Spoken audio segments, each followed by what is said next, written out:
let's move on to our last segment now. Like, shake things up, get a little excited because this is rapid fire, self-explanatory. Let's do it. So we'll just dive right into it. How many all-nighters did you pull in your first year of Let's Level Up? I didn't pull that many all-nighters, probably a few. I don't believe in all-nighters because your productivity will drop at some point and then you're just staring at a screen. So you might as well get your sleep. Fair enough. How many days of leave have you taken in the last year? When you say leave, what do you mean by leave? Is answering an email on a vacation something? No, that's fine. Like you That's can do that on leave, yeah. I've not taken leave. Am I proud of it? No. I think I should take some time off. To balance the mental health. Yeah, but I haven't. Fair enough. What is the scrappiest thing that you've done to build your business? We have this goal between me and my co-founder where we had to send out at least 100 cold call messages or cold DMs or anything cold in the first couple of months of starting. So we did that for 7 days a week, or at least 5-6 days a week. So I sent 25,000 messages or emails per month, more than that maybe. And just kept going. Obviously, Wow. like 90% of that would be a no, but the 10% that said yes now are customers and 10% is an insane Yeah. conversion rate. yeah. Okay, maybe I'm exaggerating. Maybe like 2 or 3% said yes. The thing is, you need just one yes, right? Like, Yeah. and then the one yes becomes 2 yes, and then if you're building a decent enough product, they'll You tell give you them about- value, there's and more then- than enough Yeah. referrals that Yeah. can set your business Yeah, up. word of mouth is such an important thing that people Yeah. do not put enough Yeah. emphasis on because So we- everyone goes on digital marketing. So but we like, had no money to spend up until like recently, and so we were like, what do we do? Like the only thing you can do is free. yeah. So the only thing you can do free is cold call people, use automating software, which I'm not necessarily proud of, but I did what I had to do. You yeah. can't spend money, you can spend time. Yeah. Yeah. That's And so yeah. and then the only thing, and then you pay off your ignorance debt over time. Now we've started doing like digital marketing, which is a game changer for the business. Huge shift in my perspective as well. But up until To start Yeah. off with, yeah. Have you ever questioned whether it was worth it? in my fundraising days, every day, every day. What's your proudest moment with Let's Level Up? I would say just believing that it would work, and like just every day visualizing that something's gonna come of it. And when it actually did come, when we raised that round, when we hit those certain milestones revenue-wise, we built a team, grew it from like 4 people to 20 people.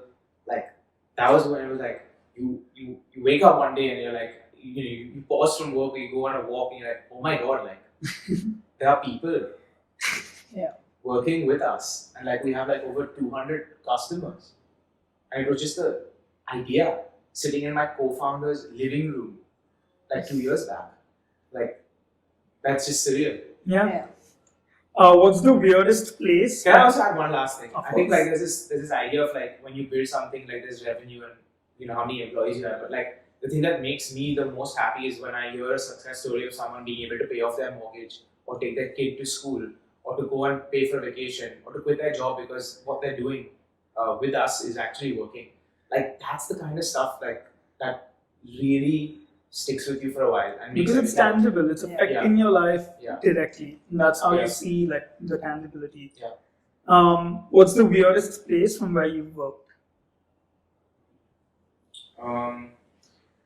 Has to be an airport, very busy airport. Very common answer. Yeah. Or a very busy cafe. Because I don't necessarily like working too much in cafes. Interesting. What was your biggest sacrifice to make Let's Level Up possible? My mental health. Undoubtedly. Not a proud answer. That's a continuous sacrifice. though. Yeah. Yeah. I think it stems from not being very rigorous with like your connections with people. Because it's like you're very busy, and so like other people realize you're busy. So they're like, do I reach out to Varun? Well, what you should have been doing in the first place is you reaching out to them. And so I'm making those small changes in ways wherever I can. So hopefully. I felt that too because like you get busy and then you say no to like 2 things, and then people like obviously want to give you your space because they Yeah. don't want to necessarily Yeah. hassle you either. Yeah. And then you realize because you don't reach back out, suddenly you're in a space where it's like, heading back into Yeah. loneliness. Yeah. I get that. What was a moment that had you go, oh shit, good, bad, whatever? Oh shit was like the one that I told you about, like in a positive way, where it was like, wow, we're like this, we actually building up. It's Yeah. become a fairly decent sized business, revenue wise or like people wise. And I was like, my god, oh shit. I guess when you come to a realization that certain people, especially the people that start the company with you, want different things, and they probably have to leave, and you have to make a hard call on what that looks like. That's hard. Yeah. And you say, "Oh shit," in a very very different context. Then. What was one time you felt like you let's level up down? So this was when my OCD actually came into the picture. The last couple of months, like August to about 3 to 4 months from there, was a very dark time for me personally. There's just a lot of personal problems going on, and so when that usually happens, there's an extreme level of anxiety, and I usually revert back to like these obsessions, thought processes. Two things that really trouble me is one is when I have a decision to be made. Let's say we make a decision. 2 hours later, I doubt that decision. So let's increase ad spend by 20%, and we do it. Then I call my co-founders up and say, sorry, let's actually reduce it back. And you keep doing that, it's going to really piss people off, very understandably. And then there are loops. So like there are certain decisions that take a long time. Like there are a lot of, as you start growing the business, anything that you do today is not going to have an impact today. It's going to have an impact 1 week from now. And that mindset shift, it takes time to sort of, because you're all constantly hustling every day. So that shift was eventually where it was like, oh my god, in 1 week, what's going to happen? If this happens, that happens, that happens. So you constantly go in those loops.